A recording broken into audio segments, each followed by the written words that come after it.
jsem mu psal, že to nedopustí.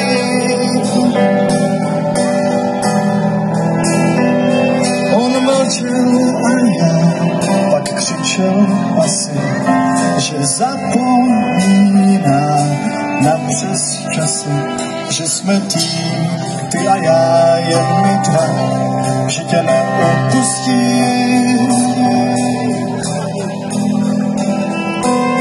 Ten zvací dopis, co ti poslal z dálky, bez známky a bez obálky, že jsem vzal, roztrhal jako špatný krát.